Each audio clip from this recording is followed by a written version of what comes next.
आज मैं आपको बेबीज़ में जॉन्डिस के बारे में बताऊंगी।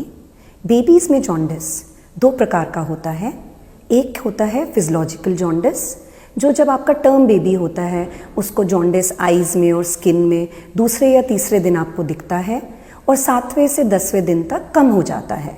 इसमें बेबी आपका एक्टिव रहता है और बेबी का यूरिन और स्टूल का कलर नॉर्मल रहता है।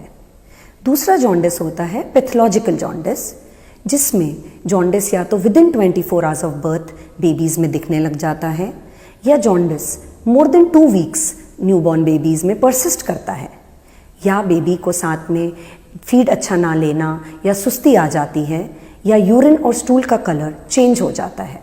नॉर्मल बेबीज़ में अगर लिवर ठीक से काम कर रहा हो तो उसकी नलियों के थ्रू बाइल इंटेस्टाइन्स में जाता है और उसकी पॉटी को येलो करता है। लेकिन अगर लिवर से जो नलियाँ निकलती हैं उसमें कुछ ब्लॉक हो, जिसको हम बिलियरी अट्रीजिया कहते हैं, तो ये बाइल इंटेस्टाइन्स में नहीं पहुंच पाता है और जब वो वहाँ नहीं पहुंच पाता है तो लैट्रिन का रंग स्लेट जैसा हो जाता है या इंटरमिटेंटली येलो और वाइट होता है और जो यूरिन का कलर है हाई येलो कलर्ड हो जाता है। इसमें अगर ये बाइल इसमें नहीं निकल पाता है लैट्रिन में, तो वो धीरे धीरे लिवर में जमा हो जाता है और लिवर को डैमेज करता है और 3 से 6 महीने में लिवर को कड़क बना देता है। तो इसलिए जब भी आपके बेबी को अगर जॉन्डिस 2 हफ्ते से ज़्यादा परसिस्ट करे या आपके बेबी को सफ़ेद या स्लेट जैसी लैट्रिन आए, तो ये एक अलार्मिंग साइन है। आपको इमीडिएटली अपने न्यूनेटोलॉजिस्ट को या पीडियाट्रिक हेपेटोलॉजिस्ट को दिखाना चाहिए और इसको डायग्नोस कराना चाहिए। इसका डायग्नोसिस एक सिंपल फास्टिंग अल्ट्रासाउंड से हम करते हैं। उसमें हम गॉल ब्लैडर को देखते हैं और साथ में लिवर कैसा है, तिल्ली कैसी है और पेट में पानी तो नहीं है, वो चेक करते हैं। अगर हमें इसमें बिलियरी अट्रीजिया का शक लगता है तो हम immediately ultrasound guided liver biopsy करते हैं बेबीज़ में। लिवर बायोप्सी इम्पॉर्टेंट है इसके डायग्नोसिस के लिए, बिकॉज इसको ऑप्शन है सर्जिकल ट्रीटमेंट और सर्जिकल ट्रीटमेंट भी विदिन 90 डेज होना चाहिए।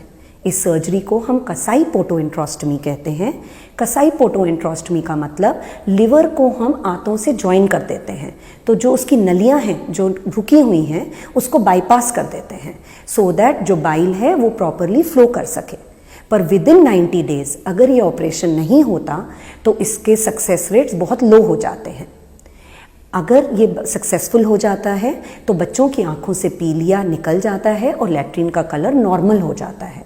अगर ये ऑपरेशन सक्सेसफुल नहीं होता है तो ऐसे बच्चों को नेक्स्ट 2 साल में लिवर ट्रांसप्लांट की ज़रूरत पड़ती है। तो अगर आपको कोई भी ऐसा इशू हो आपके बच्चे को तो आप इमीडिएटली कॉन्टैक्ट करिए पीडियाट्रिक हेपेटोलॉजिस्ट को। कभी बंद दरवाजों के पीछे धड़कते दिलों और ना थकते हाथों को देखा है? कौन है ये जो दिन और रात कतरा कतरा उम्मीद बटोरते हैं, बारीकियों की परख से जिंदगियां संवारते हैं?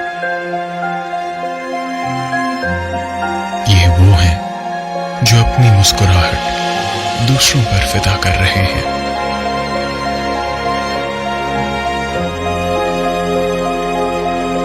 ये अपनी परवाह नहीं करते, ना ही खुद को हीरो समझते हैं। ये सिर्फ और सिर्फ हाथ थामकर मुश्किल सफर में साथ देना जानते हैं। 1MG का आपके साहस, कर्मनिष्ठा और प्रतिबद्धता को सलाम।